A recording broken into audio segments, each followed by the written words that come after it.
Alhamdulillah, innal hamdalillah nahmaduhu wa nasta'inuhu wa nastaghfiruh wa na'udzu billahi min shururi anfusina wa min sayyiati a'malina may yahdihillahu fala mudilla lahu wa may yudlil fala hadiya lahu. Asyhadu an la ilaha illallah wa asyhadu anna Muhammadan 'abduhu wa rasuluh la nabiyya wa la rasula ba'dah. Qala Allah Ta'ala fil Qur'ani tanzil ba'da an a'udzu billahi minasy syaithanir rajim. Ya ayyuhalladzina amanu taqullaha haqqa tuqatih wa la tamutunna illa wa antum muslimun. Wa qala ya ayyuhalladzina amanu taqullaha wa qulu qawlan sadida yuslih lakum a'malakum wa yaghfir lakum dhunubakum wa may yuti'illaha wa rasulahu faqad faza fawzan 'azima. Wa qala Rasulullah nabiyuna sallallahu alaihi wa ala alihi wa ashabihi wasallam, ittaqillaha haitsuma kunta wa atbi'is sayyi'atal hasanata tamhuha wa khaliqin nas bi khuluqin hasanin. Amma ba'd. Ibadallah, ayah bunda, saudara, ummahat, akhwat, ikhwan yang dimuliakan Allah Subhanahu wa taala. Pertama, kita haturkan puji serta syukur kehadiran Allah Subhanahu wa taala yang telah memberikan nikmat begitu banyak pada malam hari ini, di malam yang kita masuk pada hari Jumat, karena sejatinya hari di Hijriyah masuk setelah ghurubus syams, setelah tenggelam matahari maka masuk ke dalam hari setelahnya. Maka hari ini di hari Jumat yang dimuliakan Allah Subhanahu wa taala, atau di malam Jumat yang dimuliakan Allah, kita berkumpul menjadikan masjid ini salah satu daripada taman-taman surga yang ada di dunia. Semoga kita termasuk orang yang diistiqomahkan oleh Allah untuk menjadikan Al-Quran As-Sunnah sebagai petunjuk di dalam hidup kita. Amin ya rabbal alamin. Yang kedua, salawat serta salam senantiasa tersanjungkan kepada baginda Nabi besar Muhammad sallallahu alaihi wa ala alihi wa ashabihi wasallam, kepada keluarganya, kepada istri-istri beliau, kepada kaum mukminin, para sahabat, kepada imamul a'immah, pada para imam kaum muslimin, dan kepada jamaatul muslimin, seluruh rakyat muslim yang menjadikan Al-Quran As-Sunnah sebagai pegangan hidupnya. Semoga tersampaikan salawat kepada setiap yang disebutkan, menjadikan kita orang yang ditunggu oleh Rasulullah SAW di Telaga Al-Kautsar, didapatkan darinya syafaat melalui izin daripada Allah Subhanahu wa taala. Baik, insyaallah tema kita pada malam hari ini, tema yang mungkin bagi sebagian daripada ayah bunda adalah tema yang cukup berat, tema yang barangkali kami habiskan sekian tahun untuk mempelajarinya. Kami habiskan tema ini daripada makalah atau kitab-kitab yang pernah kita pelajari di Ma'had Ali An-Nur. Maka insyaallah kita akan memberikan pemahaman yang komprehensif walaupun tidak detail, karena pemahaman yang detail perlu duduk lama, perlu duduk yang cukup lama, waktu yang cukup lama untuk sampai kemudian tanya jawab dalam mulazamah atau pelajaran-pelajaran yang lainnya. Sejarah pensyariatan. Kenapa kami berikan kemudian judul sejarah pensyariatan? Karena betapa banyak orang-orang yang kemudian setelah belajar ke guru ini, guru yang sebelumnya dia salahkan. Setelah kemudian mengaji ke tempat yang lain, kajian yang kemudian dia bahas di yang tempat yang lalu, dia salahkan. Maka kita lihat bagaimana para salaful ummah, bagaimana para salafus saleh, mereka mengerti dengan Islam. Maka di situ ada ranah fikih, ada ranah akidah, ada ranah akhlak, yang semua terbungkus dengan nama syariat. Pensyariatan dari kata syarra'ah. Syarra'ah, syar'iyah diberikan ya, yang ya nisbah, dan kemudian ada tak marbutah menandakan bersifat syar'i, syar'iyah, syar'i. Kalau kemudian tasyri', pensyariatan, diambil dari kata shin, ra dan ain. Ra yang diberikan tasydid. Pensyariatan, siapa yang memberi syariat tersebut? Allah Subhanahu wa taala. Maka semenjak di zaman awal Rasulullah SAW, semenjak kemudian mulai di tahun 35, umur beliau 35 tahun, ke Gua Hira, pertama kali yang kemudian dimunculkan wahyu dari Allah Subhanahu wa taala adalah manam.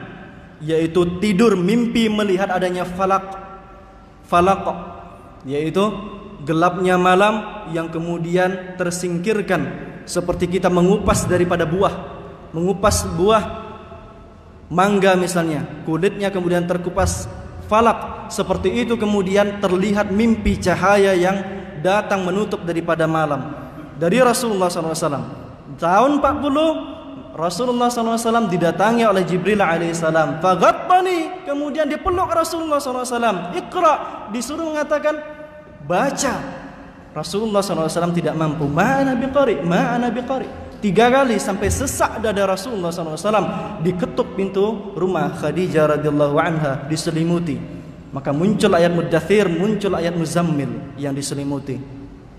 Maka kemudian sekian banyak daripada ayat yang turun kepada Rasulullah SAW hidup di zaman para sahabat. Hidup di zaman Rasulullah SAW, para sahabat mengerti bagaimana awal datangnya mula ayat sampai turunnya, terbukukanlah selama 23 tahun yang dinamakan dengan Al-Quran.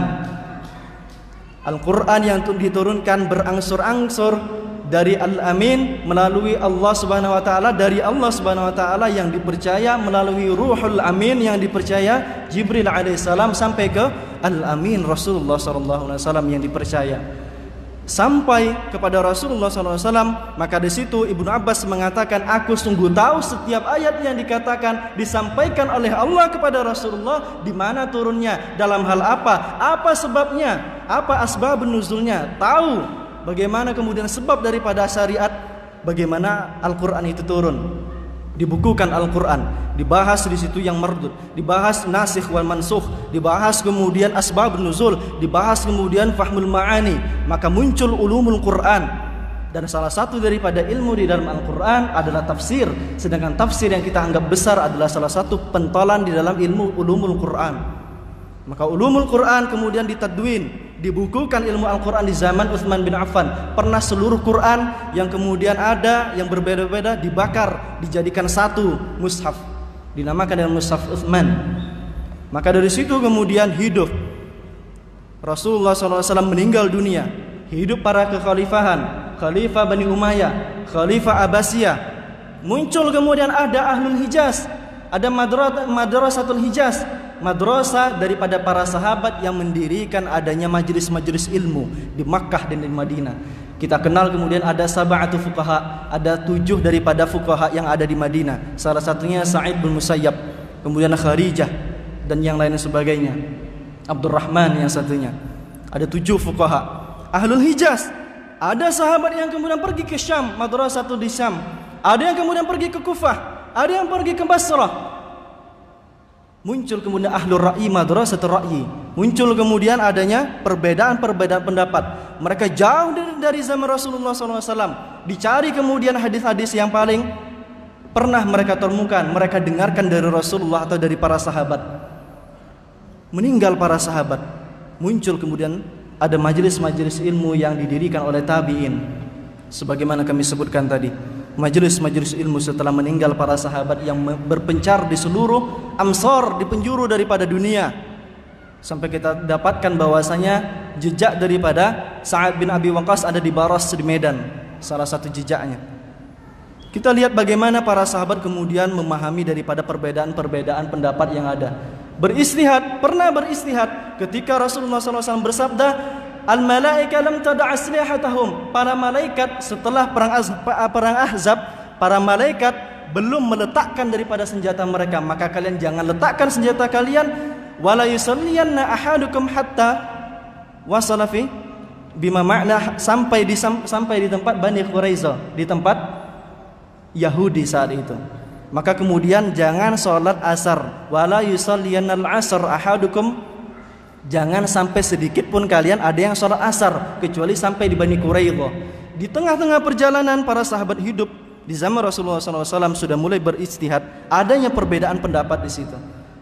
Para sahabat mendapati di tengah perjalanan kemudian azan, waktu asar itu sudah muncul. Maka kemudian para sahabat mengatakan, kita diperintahkan Rasulullah untuk sampai di Bani Quraidah walaupun kita terlambat untuk sholat. Para sahabat yang lainnya, kita makna Rasulullah agar cepat sampai ke sana. maka kita lakukan sholat di tengah perjalanan ini.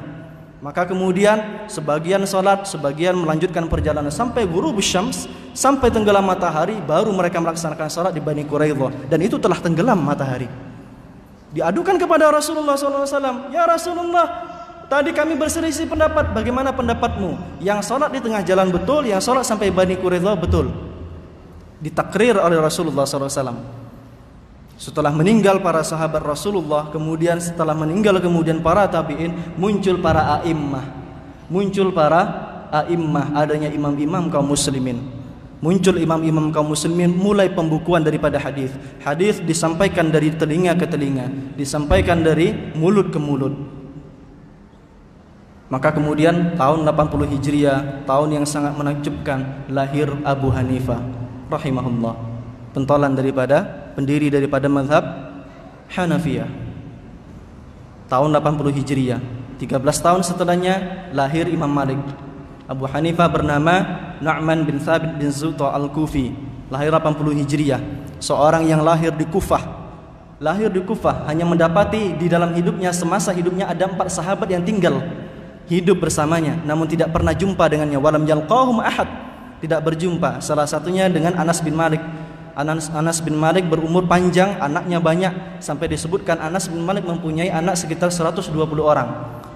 Kemudian salah satunya Sa'ad bin Sahal As-Sa'idi, berjumpa dengan Sahal bin Sa'ad As-Sa'idi dan para sahabat yang lain, namun tidak berjumpa. Dia mendengarkan hadis-hadis di Kufah, menjadi orang yang afqahun nas. Ibnu Mubarak mengatakan afqahun nas Abu Hanifah, sebaik-baik manusia dalam memahami din ini adalah Abu Hanifah. Maka kemudian dia mengatakan di dalam kitabnya, dalam beberapa kitabnya, aku menggunakan ketika menjumpai permasalahan, apa yang aku ambil pertama kali Al-Quran, aku ambilkan menjadi dasar. Kalau fa'illam ajid, kalau aku tidak mendapatkan dalam Al-Quran, maka beliau mengatakan fa'ara fi sunnah, aku melihat dalam hadis Rasulullah. Kalau tidak aku dapatkan di dalam hadis Rasulullah, fa'ara aqwal ara as-sahabi, dilihat daripada pendapat para sahabat. Kalau tidak mendapatkan dan sampai ke telinga Ibrahim An-Nakhai semasa hidup dengannya, alim ulama, maka fa'ajtahidu kama hum yajtahidun, maka aku beristihad sebagaimana para imam itu beristihad. Maka landasan-landasan daripada mazhab Hanafiyah sudah berbeda dalam masalah fikih, berbeda nantinya dengan mazhab Syafi'i. Ustaz, kenapa kita tidak mendengarkan daripada hadis-hadis saja? Kemudian ada dalil-dalil yang lainnya. Apakah kemudian Al-Quran ini langsung datang kepada kita atau melalui para imam tersebut? Pertanyaannya. Maka di sini kita lihat bagaimana Imam Abu Hanifah menggunakan istihsan. Ada 4 adillah al-muttafaq fih. Ada 4 dalil yang itu disepakati oleh para imam. Imam usuli, dari imam usul fikih, dari imam faqih, para fuqaha, imam yang ahli dalam fikih. Ada 4 dalil yang itu disepakati: Al-Quran, Sunnah, Ijma' dan Qiyas. Dan kemudian lebih daripada 10, sekitar 9 atau 10-11 dalil mukhtalaf fiha, yang itu al-adillah mukhtalaf fiha, yang diperselisihkan. Ulama mengambil pendapat yang ini, ulama yang satu mengambil pendapat yang ini. Seperti Abu Hanifah yang pertama kali kita sebutkan, mengambil istihsan. Ada satu permasalahan dijumpakan, melihat adakah satu permasalahan yang itu contohnya ada di zaman Rasulullah yang itu mirip, maka diambil pendapat yang paling kuat, istihsan. Kalau tidak kemudian ditemui qaulus sahabi, dilihat kemudian qaulus sahabi, maka sampai dikatakan bahwasanya imamul istihsan adalah Abu Hanifah. Dalam mazhab yang lainnya tidak menerima adanya istihsan. Abu Hanifah tidak menerima daripada istihsan dan yang lain sebagainya daripada qiyas. Setelah itu baru mengambil qiyas, mengambil yang perkataan-perkataan yang lainnya. Tidak didapatkan daripada dalil-dalil yang sahih, daripada sunnah misalnya, diambil daripada dalil-dalil yang lainnya. Atau permasalahan tidak dijumpa di dalam Al-Quran oleh Abu Hanifah, di dalam as-sunnah yang dia dengar, yang dia hafal tidak didengar. 13 tahun kemudian maka lahir seorang imam, Imam Malik. Imam Malik bin Anas bin Malik bin Abi Amir al-Ashabi, lahir daripada cucu para sahabat. bukan anaknya Anas bin Malik, namun anaknya Abi Amir al-Ashabi. Abi Amir sahabat Rasulullah SAW. 93 Hijriah. Lahir di Madinah, belajar dengan para sahabat, pernah menjumpai daripada tabi'in, muridnya para sahabat, melihat keadaan bagaimana di Madinah, mendengarkan hadis Rasulullah, melihat bagaimana rakyat di Madinah itu beribadah sebagaimana beribadah di zaman Rasulullah SAW. Maka muncul satu dalil lagi yang digunakan, amalul ahlul Madinah. Amal ahlul Madinah dijadikan lebih terdahulu dibandingkan qaulus sahabi oleh Imam Malik. Amal ahlul Madinah. Kenapa? Riwayah an jama'atin min jama'atin an jama'atin aqwa min fardin ila fardin. Riwayat dari kelompok manusia yang sangat luas yang hidup di zaman Rasulullah diriwayatkan setelah itu ke para cucu mereka menjadi amal ibadah orang-orang di Madinah lebih kuat dibandingkan perkataan para sahabat yang mungkin kemudian mereka beristihad, yang kemudian salah dalam beristihad. Maka dia mengambil daripada amal ahlul Madinah. Meninggal kemudian Imam Abu Hanifah di 150 Hijriah. Meninggal Imam Malik di tahun 179 Hijriah. Lahir di 150 Hijriah, tepat di saat meninggalnya Abu Hanifah. Imam Syafi'i hidup, lahir di Gaza, di tempat sekarang yang dibombardir oleh Israel la'natullah alaih. Lahir di situ dan kemudian dari umur 2 tahun diajarkan Al-Quran. Sekitar 7 dan 8 tahun umurnya selesai hafalan Al-Quran. Di bawah umur yang sangat belia tersebut oleh ibunya seorang diri single parent ke Makkah Mukarramah. Sampai di Makkah belajar ilmu sangat dalam, meminta kepada gubernur, sampaikan salamku kepada Malik bin Anas, kepada Imam Malik, mintakan izin agar aku kemudian belajar kepadanya. Di saat itu Imam Syafi'i sudah menjadi mufti di umur 15 tahun. Seluruh riwayat hadis dihafal olehnya. Maka kemudian sampai ke pintu Imam Malik, diketuk pintunya, belajar bersama Imam Malik. Ihfad Muwatta, hafallah Muwatta sebelum engkau belajar denganku. Kemudian Imam Syafi'i mengatakan, hafiztu Muwatta, aku telah menghafal Muwatta. Subhanallah, Imam Malik, aku sudah menghafal Muwatta. Belajar kemudian sampai kemudian hijrah ke Baghdad, belajar kepada muridnya Abu Hanifah Muhammad bin Hasan Asy-Syaibani.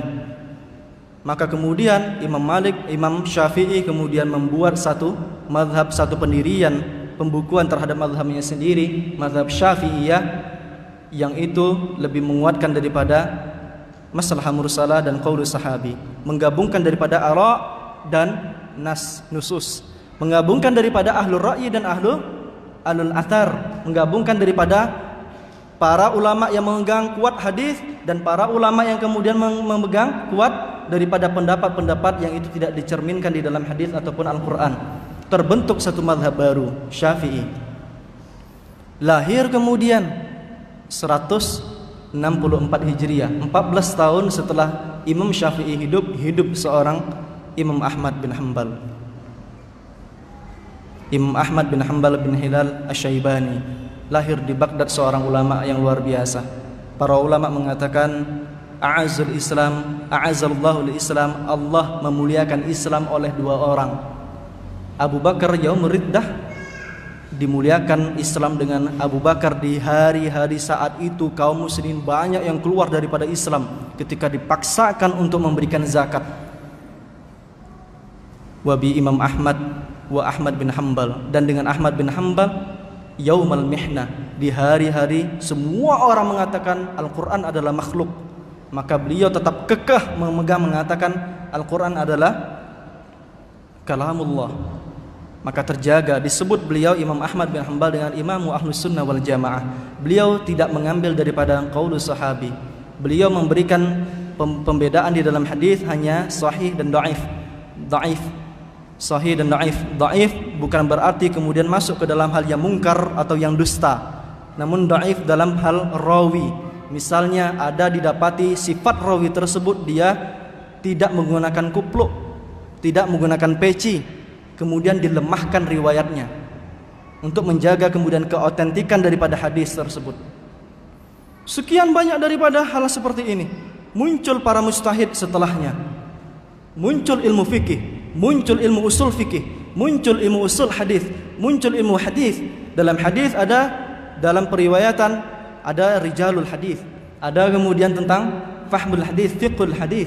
Muncul sekian banyak daripada pendapat ini yang nyata secara realita. Sekarang di Saudi Arabia Hambali, yang sekarang di Syam banyaknya Syafi'i dan Hanafi, di Turki Hanafi, di Eropa Barat Hanafi, di Indonesia Syafi'i, di Mesir Al-Misr. Karena Imam Syafi'i kemudian di Ara'ul Jadidah, Imam Syafi'i ada di Mesir. Pendapat-pendapatnya yang baru, yang menulis kitab Al-Um namanya, tentang fikih. Maka banyak pengikut daripada di Mesir adalah Syafi'iyah. Daerah-daerah yang kemudian didatangi oleh para ulama Syafi'iyah itu kemudian diajarkanlah Syafi'iyah di situ. Bukankah perintah kita mengambil hadis yang sahih? Dalam hadis yang sahih ada makna, aktsar min makna. Mengapa kemudian para sahabat kemudian berbeda pendapat di zaman Rasulullah SAW? Apakah para sahabat beristihad? Ya. Ada pertanyaan besar oleh para alim dan penuntut ilmu. Apakah para sahabat itu beristihad? Ya. Ada sahabat yang suka para sahabat tersebut datang hadis didapatkan olehnya para ulama langsung zahir hadis diamalkan olehnya, seperti Abdullah bin Umar pernah mendapati hadis Rasulullah SAW menunggangi unta atau kuda di pohon tertentu. Rasulullah memutari daripada hal tersebut. Ditanya oleh para sahabat yang lainnya, mengapa engkau melakukan tersebut? Aku pernah melihat Rasulullah melakukan hal itu. Ada yang kemudian mengambil daripada makna-makna daripada hadis tersebut, dilihat oleh para sahabat seperti Ali bin Abi Thalib, Umar bin Khattab radhiyallahu anhum. Mereka semuanya mengambil daripada apa maknanya, apa maqasidus syariah daripada hal ini. Maka terjadilah perbedaan antara fikih dan syariah. Syariah adalah semua ilmu yang turun langsung dari Allah Subhanahu wa taala, sedangkan fikih adalah ilmu tentang ibadah wal muamalah. Al-ilmu ilmu bil ahkam syar'iyyah. Apa maksud dari fikih? Pahami ini sekalian jamaah. Karena tidak salah paham nanti tidak mudah menyalahkan orang lain, tidak mudah mentahdir ustadznya setelah belajar dari guru yang lain. Al-ilm bil ahkam syar'iyyah al-muktasabah al-amaliyah al-muktasabah, ilmu tentang hukum-hukum syar'iyyah, hukum syar'i yang itu bersifat muamalah, al-muktasab yang itu didapatkan min adillatiha at-tafsiliyah, dari dalil yang rinci, didapatkan di dalam Al-Qur'an, diambil apa nasikh wa mansukhnya, apa yang sudah terhapus, apa makna daripada hal-hal seperti ini. Dalam ilmu-ilmu hadis kemudian diambil ilmu-ilmu yang terperinci dari hal tersebut. Ketika dikatakan oleh Allah Subhanahu wa taala, ya ayyuhalladzina amanu idza qumtum ilas shalah fagsilu wujuhakum. Wahai orang-orang yang beriman, kalau engkau berdiri untuk salat, fagsilu wujuhakum. Diambil kemudian perinciannya di dalam hadis, karena tidak didapatkan di dalam Al-Qur'an. Maka dari salah satu makna daripada hadis adalah mubayyin al-mubham, penjelas dalam makna-makna di dalam Al-Qur'an. Itu salah satu daripada fungsi daripada hadis. Itu maksud daripada fikih. Maka fikih berbeda pendapat. Dalam hal fikih hanya terjadi ada dua manusia saja, antara dia yang paling hebat sekelas Rasulullah SAW yang bisa sebenar-benar mengambil pendapat, atau yang kedua muqallid, yaitu dia yang tidak mampu mendatangkan syar'iyah, mendatangkan syariat kecuali para anbiya, yaitu muqallid. Siapa para muqallid? Kita semuanya. Siapa para muqallid? Kita semuanya, hatta al-imam minal a'immah, sampai para imam mereka muqallid. Yaktafi, maka yaktafi dalam ilmu fikih, yaktafi bagi muqallid, cukup bagi seorang muqallid ta'arruf bil ilm minal a'immah, cukup dia tahu satu ilmu tersebut dari a'immah tanpa min adillati at-tafsiriyah, tanpa dalil yang terperinci dalam Al-Quran, dalam 1 jutaan hadis yang kemudian dia hafal. Imam Ahmad bin Hanbal mengatakan, hafidhu alfin hadisan, aku menghafal 1000 kali 1000 hadis. Berapa juta? 1 juta hadis. Ditulis satu musnad Musnad Imam Ahmad bin Hanbal, sekitar 40.000 hadis di dalam kitab tersebut. Ada yang 15 jilid, ada yang 20 jilid. Musnad Imam Ahmad bin Hanbal. Maka ibadallah, dalam beristihad terjadi sekian tingkatan, 4 sampai 5 tingkatan beristihad dalam memahami Al-Qur'an, dalam memahami fikih tentang syariat. Kita bersepakat, kita diperintahkan untuk berakhlak mulia, mempunyai akidah yang benar. Namun dalam berfikih, perhatikan dalam berfikih ada sekian tingkatan. Pertama itu mujtahid mutlaq wa mustaqilan. Mujtahid yang mutlak. Siapa mujtahid mutlak? Yang kita tidak mendapatkannya pada hari ini, atau ada di hari-hari sekian ratus tahun yang lalu. Mujtahid mutlak sekelas Imam Syafi'i, Imam Ahmad, Imam Al-Auza'i, Imam Laits bin Sa'ad, Imam Hambali, Imam Ahmad bin Hanbal. Mujtahid mutlak yang mereka mampu menghafal Quran, mampu mempelajari 12 tingkatan daripada bahasa Arab, mampu memahami seluruh daripada riwayat dan rawi rijalul hadis daripada hadis sekian juta yang mereka hafal. Disebut sebagai hakim dan al-hafiz. Di zaman dahulu adalah mereka yang menghafal sekian ribu hadis. Disebut al-hakim minimal hafal 500.000 hadisan, menghafal 500.000 hadis baru disebut sebagai seorang hakim atau seorang al-hafiz. Sekelas Imam Nawawi misalnya. Maka kemudian tingkatan yang kedua, siapa yang mujtahid muqayyid, yaitu mujtahid yang itu masih terikat dengan satu madhab, karena tidak akan lepas daripada minimal 4 madhab. Sekarang apapun yang kita pelajari, hatta mereka yang belajar di Makkah dan di Madinah, tidak terlepas dari sekarang 4 madhab tersebut. Muncul murid daripada Imam Syafi'i, muncul murid daripada Imam Ahmad bin Hanbal, muncul murid daripada Imam Malik, muncul murid daripada Imam Abu Hanifah seperti Zufar dan Muhammad Hasan Asy-Syaibani. Mereka mampu mempreteli daripada hadis dan Al-Quran, namun masih mengikuti qawaidul imam, mengikuti imam mereka, guru mereka, asatidahum, mengikuti ustadz mereka, yaitu Imam Ahmad, Imam Syafi'i, Imam Hanafi. Maka kemudian yang kedua setelah itu adalah mujtahid tarjih.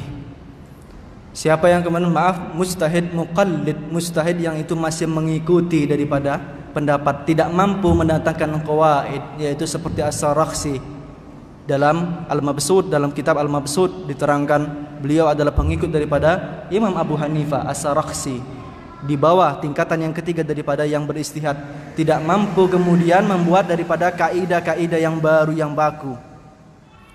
Kemudian muncul tingkatan yang keempat, mujtahid tarjih, mujtahid yang mampu membedakan tamyiz baina ara'il imam, membedakan Imam Abu Hanifah, Imam Syafi'i. Dalam kalangan Imam Syafi'i ada perbedaan pendapat dari imam ini, Asy-Syafi'i yang ini dibedakan pendapat. Siapa yang sekelas itu? Imam Nawawi dan Imam Ar-Rafi'i dalam Imam Ar-Ramli dalam mazhab Syafi'i. Terjadi perbedaan pendapat terhadap imam-imam mereka, maka disebut dengan mujtahid tarjih. Dan selanjutnya adalah mujtahid al-fatah, mujtahidul fatayah, mujtahid yang itu masih muda, sahibul mutun al-mu'tabarah, mereka yang punya kitab tentang mutun-mutun ilmu seperti Sahibul Kanzi dan yang lain sebagainya. Sahibul mutun yang punya kitab di zaman terdahulu disebut mujtahidul fatayah. Dan yang terakhir adalah muqallid. Sebelum awam sekali ada muqallid, mereka yang tidak mampu mempelajari daripada ayat-ayat ahkam, tidak mampu menghafal daripada hadis, tidak mampu mempelajari apapun tentang hadis, tidak mampu mempelajari bahasa Arab. Maka apa fungsi mereka? Hanya mendengarkan perkataan imam kemudian diamalkan. Namun ada yang kemudian mampu sekarang ini yang sekelas dengan mujtahid tarjih, yang kami dengar seperti Syekh Wahba Az-Zuhaili, mengarang kitab fikih Islami wa adillatuhu, disebut sebagai mujtahid mutlak bahkan. Dan mujtahid tarjih yang kami dapatkan langsung ada di Yaman, Syekh Dr. bin Umar Talib bin Umar bin Haidar Al-Kathiri. Beliau disebut oleh para ulama sebagai mujtahid tarjih, membedakan sekian pendapat daripada mazhab, kemudian beliau berpendapat sendiri.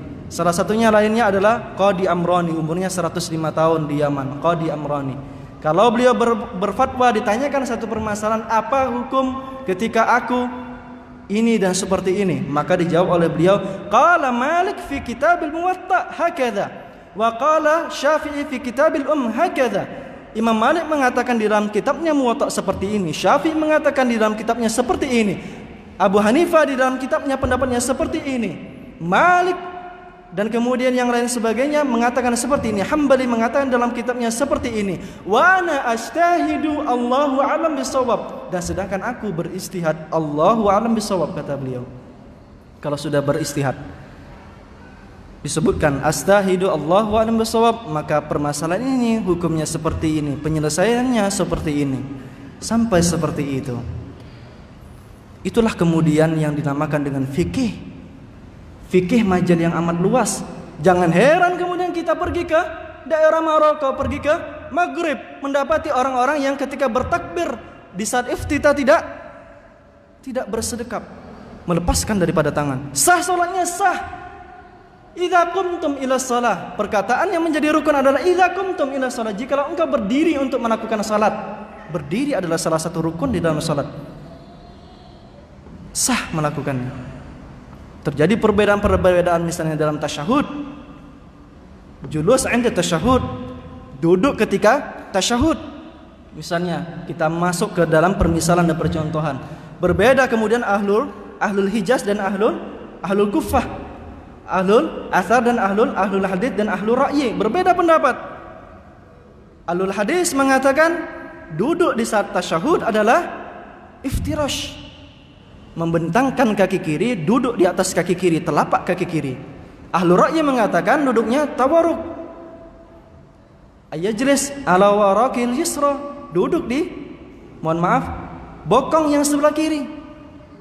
Kemudian datang pendapat yang jama', mempersatukan pendapat yang setelahnya, duduk iftirash ketika tasyahudul awal, tasyahud di awal, duduk tawaruk ketika tasyahud akhir. Tasyahud akhir, di setiap tasyahud akhir dikuatkan dalam Syafi'i yang kami pelajari, tasyahud akhir, tawaruk tasyahud akhir. Duduknya tawaruk, memerengkan daripada tubuh, duduk di bokong yang sebelah kiri. Terjadi perbedaan pendapat, bagaimana turun duluan lutut apa tangan? Terjadi perbedaan pendapat.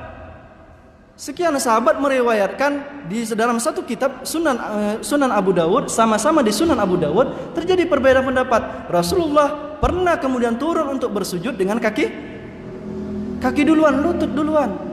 Kemudian pernah di akhir-akhir hayatnya turun dengan tangan duluan. Kemudian 9 para sahabat tentang bagaimana duduk istirahat setelah sujud, duduk sebelum bangkit kemudian bersedekap kembali. Terjadi perbedaan pendapat lagi. Dulu ketika kami belum mempelajari, kami duduk istirahat, karena itu salah satu sunnah Rasulullah. Setelah kami dapati duduk istirahat hanya satu sahabat yang meriwayatkan hadis gharib, hadisnya adalah hadis yang asing. 9 sahabat yang lainnya meriwayatkan beliau setelah sujud langsung berdiri untuk bersedekap. Kapan Rasulullah kemudian duduk istirahat? Inda akhirul hayati, ketika di akhir-akhir hayatnya, di saat la tak mampu, tua. Yang mampu berdiri. Kami sendiri yang masih mampu berdiri langsung kami, tidak duduk istirahat. Apakah kami menyalahkan kemudian yang duduk istirahat? Tidak. Yang duduk istirahat menyalahkan yang kemudian langsung berdiri? Tidak. Ada hadisnya, ada. Lima takhtalif. Kemudian kenapa mereka berbeda? Karena fahmul ma'ani aktsar min makna, dalam satu hadis tersebut lebih daripada satu makna. Maka tidak ada lagi ketika kita sudah tahu sejarah daripada pensyariatan, seseorang setelah mengerti daripada satu hukum, setelah mendapati dalam ustadz yang lainnya, dia salahkan ustadz yang satunya. Dia anggap semua daripada periwayatan tersebut salah.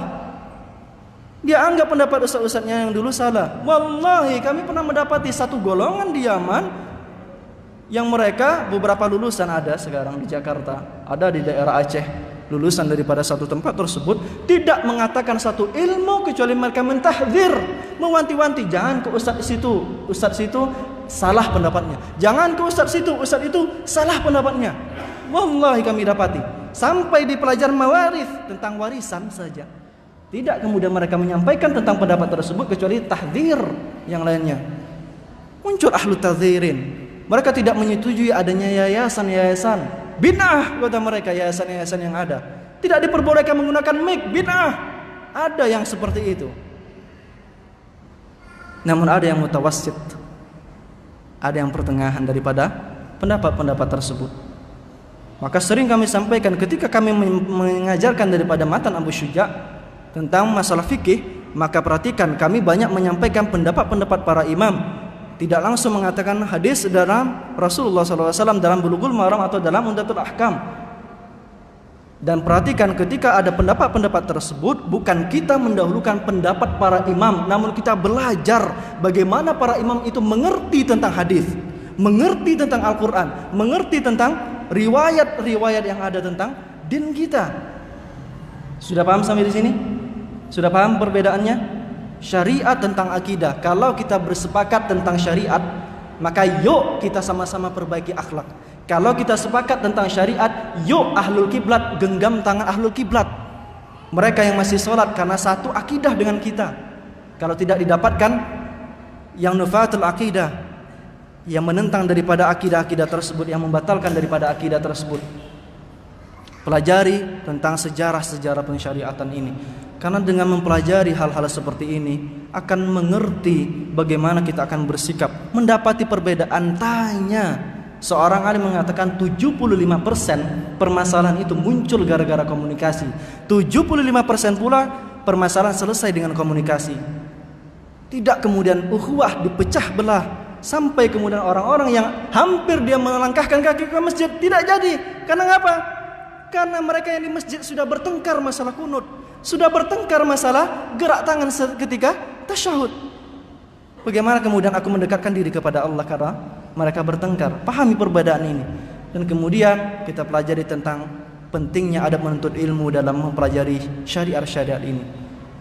Allah Subhanahu wa taala berfirman dalam surah Al-Kahfi ayat yang ke-66 sampai ayat yang ke-70. Al-Kahfi. Qala lahu Musa hal attabi'uka ala an tu'allimani mimma 'ulimta rusyda. Musa diperintahkan oleh Allah untuk mengikuti Khidir, seorang alim. Allahu alam, ada yang mengatakan dia adalah seorang nabi yang diberikan hikmah-hikmah ilmu kepadanya, pengetahuan-pengetahuan yang mungkin lebih daripada Musa. Disuruh untuk mengikutinya. Lihat adab-adab Musa, mengatakan hal atabi'uka, boleh aku ikut kamu untuk kamu mempelajari mengajarkan kepadaku ilmu yang telah engkau pelajari daripada petunjuk. Qala innaka lan tastati'a ma'iya sabra, kamu tidak mampu bersabar. Wa kaifa tasbiru 'ala ma lam tuhitu bihi khubra, dan bagaimana mungkin kamu akan bersabar tentang sesuatu yang tidak kamu ilmui. Seorang guru mengatakan seperti itu kepada Musa alaihissalam. Qala satajiduni insyaallah sabira wa la 'asiraka amra. Kemudian Musa mengatakan satajiduni, wahai Khidir, insyaallah kamu akan mendapati aku sebagai seorang yang sabar dan tidak bermaksiat daripada tidak menyelisihi daripada pendapat-pendapatmu.